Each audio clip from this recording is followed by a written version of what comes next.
Olá, queridos, graça e paz, tudo bem? Bruno Leão falando, espero que todos vocês estejam muito bem.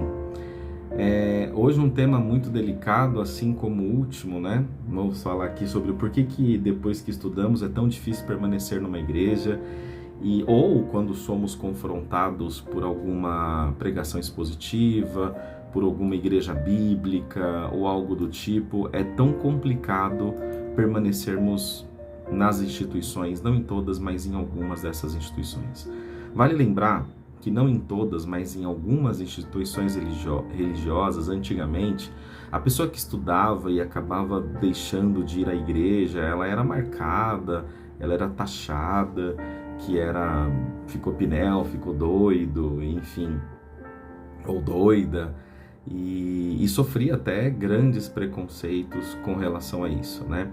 E isso foi comum durante muito tempo, mas a internet, ela foi uma alavanca para que as pessoas tivessem alcance, algumas alcance velado, né? Tem muita gente que acompanha, consome muito conteúdo, mas não pode mostrar isso. Outras pessoas consumiram os conteúdos, foram a igrejas bíblicas. Outras pessoas, por conta própria, começaram a estudar a palavra, estudar o evangelho, e aí entraram numa rota de confusão, a cabeça fica um pouco bagunçada e isso é muito natural. Por quê? Eu vou traçar um paralelo e aí trago os pontos de reflexão e os pontos da Bíblia e aí eu vou responder o porquê que é tão difícil permanecer em instituições religiosas depois de estudar e como que a gente pode lidar com isso. Quando Paulo começou a pregação do Evangelho, da Boa Nova de Cristo nas igrejas e nas cidades que ele passava, melhor dizendo, em Coríntios, na região da Frígia, enfim, todos os locais que ele passava, ele anunciava e ele anunciou o evangelho para os gentios, mas ele também tinha ali alguns requisitos judaicos, né? Ele anunciava também para algumas pessoas que eram judeus. E principalmente para os judeus era muito mais complicado aceitar aquela mensagem, porque estava incutido na cabeça deles tudo aquilo que eles aprenderam, toda a tradição que eles aprenderam estava enraizada no peito dessas pessoas. E arrancar a tradição muitas vezes é arrancar a fé da pessoa. Então, por isso que eu tenho às vezes, tanta cautela em falar sobre instituições de forma específica, porque você pode arrancar a instituição do coração de uma pessoa e você vai estar ferindo também a fé dela, porque as pessoas normalmente estão mais enraizadas na instituição do que no evangelho, e eu repito isso aqui dezenas de vezes. Quando uma pessoa abandona uma instituição religiosa, é quando quando sai de uma igreja, ou quando deixa de concordar, é como se ela estivesse se descaracterizando, é como se ela estivesse perdendo a sua própria identidade, como se ela estivesse apagando uma parte da sua história. Então há muita conexão afetiva. E vamos guardar as proporções, eu vou falar isso com todo respeito. Existe uma grande diferença quando você nasce numa igreja e quando você não conhecia, e quando eu falo igreja, estou falando de instituição, tá? Quando você não conhecia a instituição e aí você vem do mundo para uma instituição religiosa. Esse trânsito para o retorno ao mundo, ou esse trânsito para o retorno ao desconhecido, ele é um pouco mais simples. Por quê? As pessoas que nasceram dentro das instituições, o novo causa um medo muito grande. Como é que eu vou criar novos vínculos? Como é que eu vou criar novas amizades? O que é ser feliz fora dessa instituição?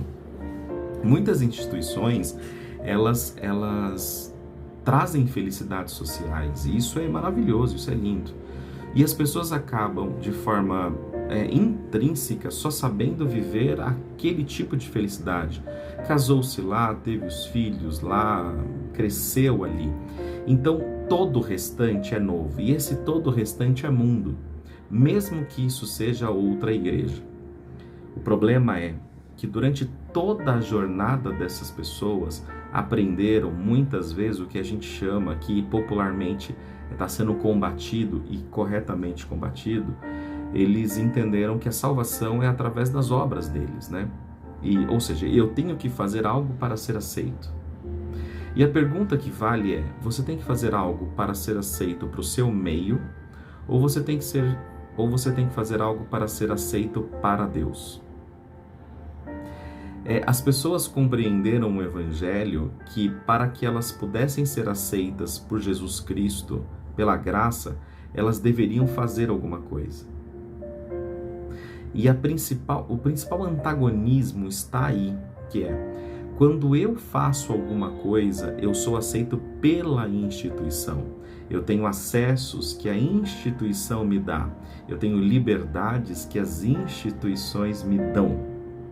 Mas o meu acesso a Cristo, o meu acesso ao reino de Deus, ele não tem muitas vezes nada a ver com as características que eu tenho que ter, que me dão acesso à minha instituição religiosa. Vai ficar muito claro isso com o transcorrer aqui do nosso papo. Então as pessoas começam a associar a caracterização da instituição com acesso ao reino de Deus. Ou seja, uma pessoa só tem acesso ao reino de Deus se ela não comer carne de porco ou se ela não doar o seu sangue. A pessoa só vai ter acesso ao reino de Deus se não cortar o cabelo ou se orar com véu ou se não tiver barba. Então muitas vezes as pessoas me ouvem aqui de barba, poxa, você não pode ouvir essa pessoa porque ele usa barba. Ou se, por exemplo, a gente vê esses dias, né, até postei nas redes sociais, o Augustus Nicodemos sem camisa tomando banho de mar. Poxa, a gente não pode ouvir ele. Por quê? Nós enxergamos o universo, nós enxergamos o mundo, nós enxergamos os cristãos, nós enxergamos o que é verdadeiro e falso através daquilo que nós aprendemos enquanto características que nos mostram se aquela pessoa tem ou não tem acesso ao reino de Deus. E quando nós começamos a entender o Evangelho, há um pane. E que pane é esse? Esse pane é o seguinte: poxa vida, antigamente na minha religião eu não podia fazer nada. E agora me parece que quando eu descubro o verdadeiro Evangelho, eu posso fazer tudo o que eu quero. Ou seja, eu posso pecar à vontade, e aí há um 8 ou 80, né? Você está apagado, você acende, e esse choque é um choque estranho, porque o Evangelho de fato é um convite à liberdade, mas não é um convite à liberdade para pecar. E as pessoas acabam se chocando aí no meio, não entendendo, não conseguindo entender Deus sem as caracterizações religiosas.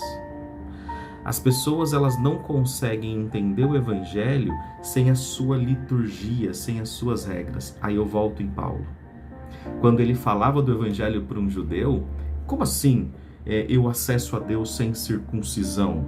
Como assim eu acesso a Deus sem não comendo comida kasher ou kosher? Como assim eu não acesso a Deus, eu acesso a Deus sem cumprir as mitzvos, sem cumprir as leis? Essa incompreensão é uma novidade que de fato choca e eu tenho sensibilidade. E nós aqui que consumimos esse tipo de conteúdo, nós somos uma bolha que precisa ser furada. A mensagem do Evangelho, ela não pode ficar somente para a gente, ela tem que ser passada. Com base nisso, eu trouxe aqui alguns versinhos para conversar com vocês.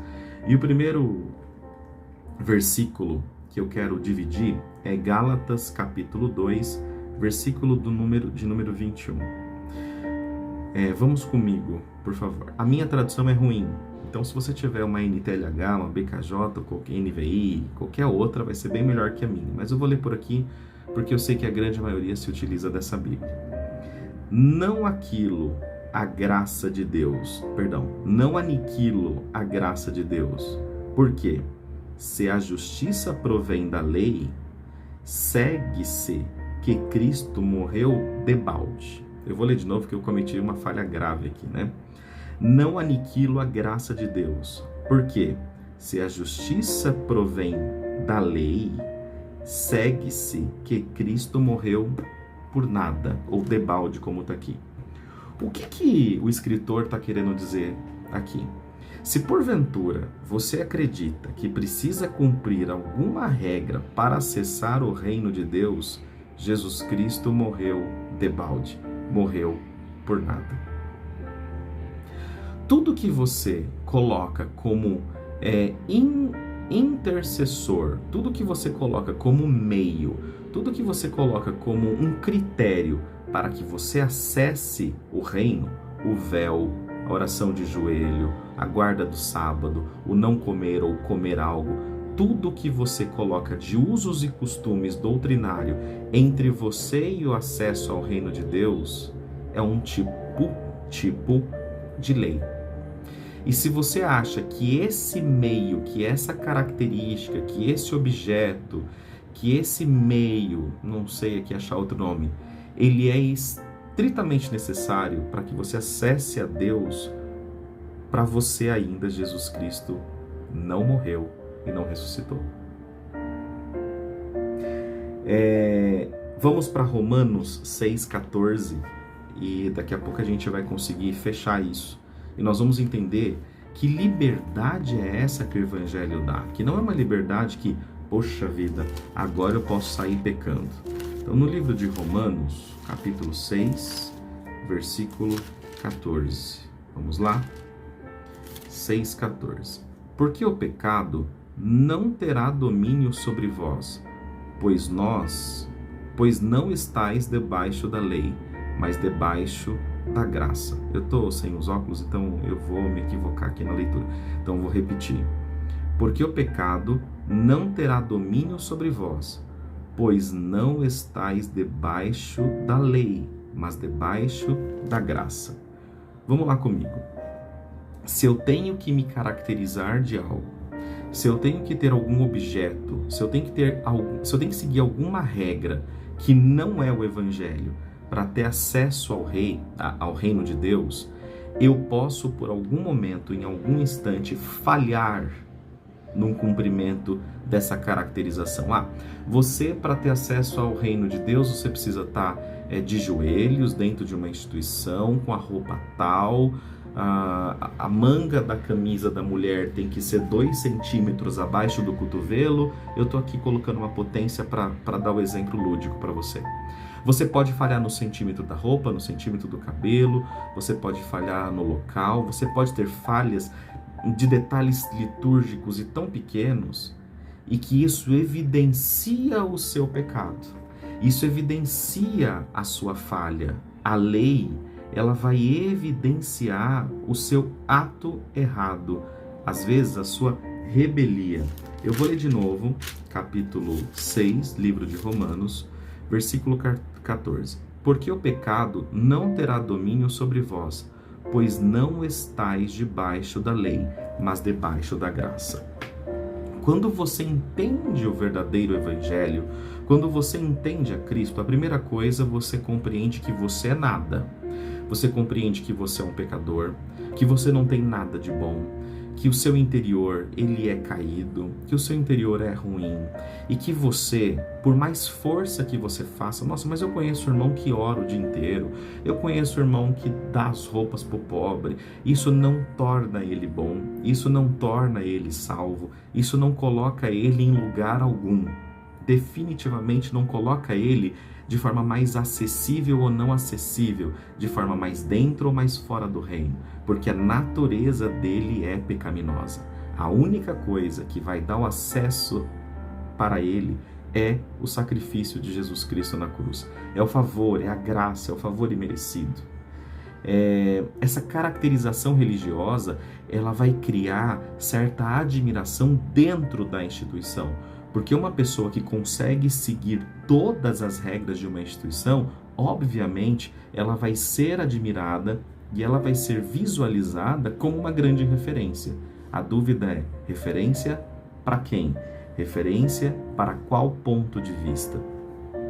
Quando você compreende a graça, é ao contrário. Você não esconde a multidão dos seus pecados. Os seus pecados se tornam visíveis. Eles saltam aos seus olhos. E você, constrangido, começa a tentar se desvencilhar dele.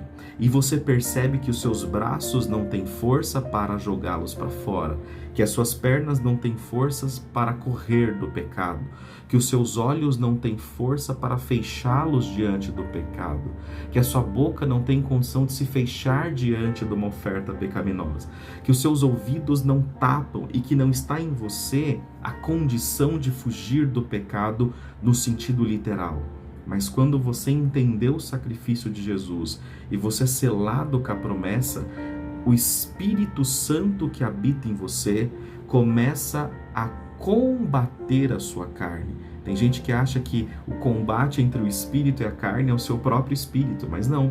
É o Espírito Santo de Deus em você, porque o seu espírito não tem nada bom, mas o Espírito Santo em você, ele começa a produzir obras de um salvo, e não o contrário.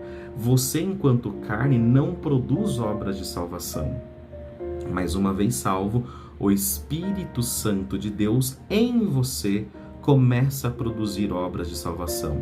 E o primeiro contato que você tem é o constrangimento, a verdadeira compreensão de quem você é. Aquele espelho que você está diante dele com luz acesa, iluminando todos os seus defeitos, os seus piores eus interiores, as suas piores segundas intenções. O Evangelho ele vai te derrubar e de repente ele vai falar, mesmo agora, você reconhecendo quem você é, hipócrita, que você é um pecador, agora levante-se. É pela graça, porque pela graça sois salvos. E aí nós vamos ler a primeira epístola, a primeira carta de Pedro. Vou procurá-la aqui. O capítulo é o capítulo 1, né? Da primeira carta, da primeira epístola, capítulo 1, o versículo de número 13. Portanto, cingindo os lombos do vosso entendimento, sede sóbrios, e esperai inteiramente na graça que se vos ofereceu na revelação de Jesus Cristo. Não é para você esperar nada. Você tem que estar completamente esperando sempre o favor da graça. E aí, a sua compreensão de culto, ela começa a mudar. Por quê? Você não vai mais para a igreja querendo saber qual o melhor emprego para você, qual o melhor casamento para você, qual é o melhor comércio para você comprar, se você deve ou não deve vender. Você não vai para a igreja esperando estar no palco, no centro das atenções. Por quê?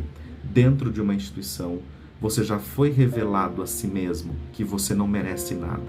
E a sua expectativa é a exposição da graça. Os teus ouvidos começam a querer ouvir sobre os segredos divinais da graça. Porque você sabe que a confirmação de um casamento, de um carro, de uma casa, de ir, de voltar, de uma viagem, isso é muito pequeno perto da eternidade. E que se você compreende a palavra de Deus, o que fere o Espírito Santo dentro de você, você sabe o que está e o que não está confirmado. Mas quando você precisa de orientação, como uma criança que não sabe, que não tem medo. Por que ela não tem medo? Porque ela sobe numa varanda e ela vai brincar numa grade porque ela não conhece a morte, ela não conhece que ali ela vai se acidentar, porque ela não tem conhecimento. Cinja-te do entendimento da graça. Então, quando você começa a compreender a palavra, você já começa a entender o que é certo e começa a entender o que é errado. E você, por si mesmo, sempre vai escolher o errado, mas o Espírito Santo de você vai começar a produzir aquilo que é certo. Vamos ler Romanos novamente, capítulo 5, versículo 15. Mas não é assim o dom gratuito como ofensa. Mas não é assim o dom gratuito como ofensa. Porque se pela ofensa de um morreram muitos, muito mais a graça de Deus e o dom pela graça, que é de só um homem, Jesus Cristo, abundou sobre muito. Ou seja, não adianta uma multidão legislando, dizendo o que é, o que não é. Não adianta uma multidão de pessoas seguindo regras, seguindo liturgias, porque aonde abundou a graça foi através de um homem e de um sacrifício. Provérbios 28, 13. Se você não conseguir acompanhar num primeiro momento e ler junto, pega a sua Bíblia depois e leia essas passagens que eu estou citando, e eu não estou deslocando versos fora de contexto. São versos dentro do contexto que a gente está falando, tá? Provérbios capítulo 28, versículo 13. O que encobre as suas transgressões nunca prosperará, mas o que as confessa e deixa alcançará a misericórdia. O que é isso? Tem muita gente que não comete pecados explícitos. Isso é muito bom, você guarda certa reputação. Mas você sabe que você é um poço sem fundo de pecado. E se você não entende que você precisa dobrar os seus joelhos e confessar isso para o Criador, confessar para Deus e esse seu exercício de confissão, mostrando quem você é para você mesmo, ele vai começar a te colocar no centro do genuíno arrependimento. Você vai compreender que você não é nada, você vai compreender que você depende, que você depende, que você depende. E essa dependência, ela vai fazer com que você se aproxime de Deus. E essa aproximação do Evangelho, essa aproximação de Deus, automaticamente ela te afasta da instituição. Ela começa a te afastar dos interesses institucionais. Você ouve as palavras que não falam sobre Deus, sobre o Evangelho, sobre a graça. Você ouve as palavras que falam sobre você. Mas você já percebeu que você não merece nada. E quando você percebe que você não é o centro do mundo, mas que você devia estar em direção ao centro de tudo, a instituição ela começa a não fazer sentido para você. E aí você começa a ter uma confusão muito grande, a sua cabeça começa a girar, porque você ouve muito sobre você mesmo. E aí você está numa bifurcação entre se manter numa instituição ou não se manter numa instituição. Protocolarmente falando, nós sempre falamos assim: se mantenha na instituição e seja igreja você. Está correto. Desde que você consiga. Desde que os seus interesses não sobreponham os interesses do Espírito Santo de Deus em você. Isso é uma ação muito sua. Então eu recebo muitas perguntas no meu direct no Instagram, de alguns alunos também. Devo ou não devo continuar na instituição? Sair da instituição é muito doloroso. Vai te custar muita lágrima, vai te custar muita solidão, vai te custar um exercício de autoconhecimento profundo. Vai te custar rasgar o seu próprio RG. Contudo, respira, e essa decisão é simplesmente sua. E para concluir, o vídeo ficou até longo, Apocalipse capítulo 22, olha só, vamos falar lá no final de tudo. No versículo 21. É o último versículo da Bíblia. A graça de nosso Senhor Jesus Cristo seja com todos vós. Amém. Por que esse versículo ele fecha falando que a graça do Senhor Jesus seja com todos vós? Amém. Porque você não precisa de outra coisa. Porque a partir do momento que você entende a graça, que a graça está conosco, todas as outras coisas nos serão acrescentadas. Todas as outras coisas elas vão vir naturalmente. Obviamente a Bíblia, ela nos dá muitos atalhos para essa vida, como ter um bom casamento, como ter uma vida próspera.